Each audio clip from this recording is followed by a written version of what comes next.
Welcome to RedHawk Baseball Weekly. Luke West Poley with the head coach of the Miami RedHawks Baseball Club, Brian Smiley. Coach, your team started up MAC play over the last few weeks since we've last talked. You guys have had some pretty good results as well. You guys are 5-1 to start in the league. You're back to 500 on the season. So as we make our way into late March, what's your assessment of where your team is at as we start to get into the heart of MAC play? No, like you said, look,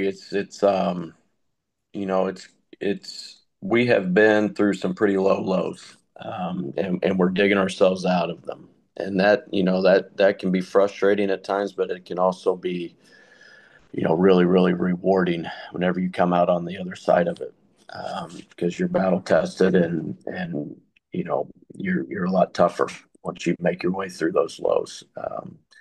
Once you get down, and having some of those losses that we've had, you really find out the toughness of your team. And I like how we've responded. We just have to keep getting better, um, and realize that, and we are, but we've got to realize that the season is still young. It's just about a third of the way through, and we've got to continue getting better, and not just say we are what we are, but we've got to continue fixing some weaknesses, building on strengths, and you know, just keep getting better. For you guys this past weekend. Opened up with an 8-2 win against Northern Illinois. It was a doubleheader Friday Sunday series because of weather, but had to win a close game as well. And then in a kind of typical Sunday slugfest, you guys ended up with a dominant run rule victory over the Huskies. So you guys are now again 5-1 in MAC play. Really had some winnability to maybe be 6-0, right? But all Mhm. things considered, a pretty strong start for you guys in the league. And so just looking at this past weekend specifically, I know you've had to play some weather altered schedules over the course of the last few weekends, but how do you think your team did against NIU in the sweep?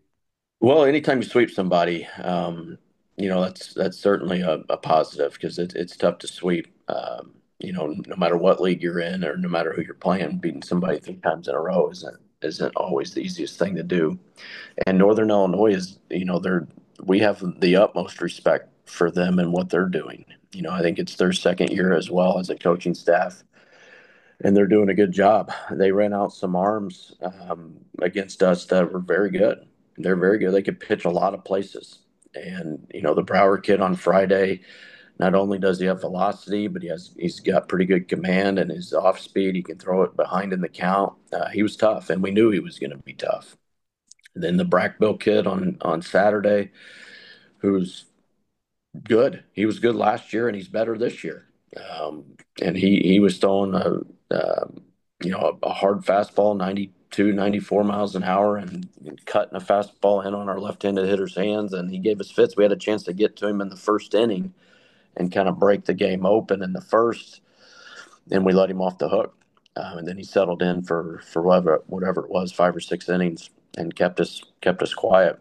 Luckily, we won that game late, but it's a Northern Illinois team that they're solid. I would expect them to be right there in the thick of it. As the season gets a little deeper. For you guys, just starting with your bats, you've got six guys right now that are over 1,000 in the OPS department. You're tied for first in the league in that category with Ohio. Obviously, you're hitting for contact pretty well, but we've seen the power numbers take an uptick, it feels like, this season. What has kind of been your assessment of how your players have been able to hit for power this year? Well, I think anything, from a hitting standpoint, you got to tip your cap to Coach Truan. He works his butt off with those hitters every day in the cages, and he's an excellent, excellent hitting coach, as good as there is. He keeps it simple for them, but at the same time gives them, the instruction that they need and gives them the freedom to kind of do what's comfortable to them, but within a framework that's going to allow them to be successful. So you've got to, anytime you're speaking about the hitters' day-to-day work, you've got to tip your cap to Coach Truan because he's an excellent, excellent teacher of the hitting. But the hitters, they're some of them are older. We've got a couple young guys in there, but they're experienced, and they're doing a good job. Like you said, they're hitting for some power, but when we need them to, they're hitting for average. The thing I would like for us to get a little bit better at is scoring in different ways. I think our bunt game needs to improve. We need to steal a few more bases. Our team speed is probably not, it's not a secret. It's not our strength, but there are some opportunities for us to steal some more bases in this league, and we're going to need to take advantage of that to help us win some close games. For the last few years, even before your time here with this program, the pitching from a walk standpoint was always a struggling point, right? But it feels like this is probably the first time we've seen where you really have a couple guys that can come out of that bullpen and reliably throw strikes. And I know that Mm-hmm. there's been some power hitting issues against with a couple of those guys, but looking at some of those new guys out of your bullpen, like the Cooper Katskis and the Landon Folks and all of those guys, what has just allowed them to throw so many strikes, and how refreshing, I guess, has that been to have strike throwers that you can turn to on the staff? Yeah, it's refreshing, that's for sure. And that's a work in progress. We're certainly not to the point that where we wanted or where we will be at some point, but it is better.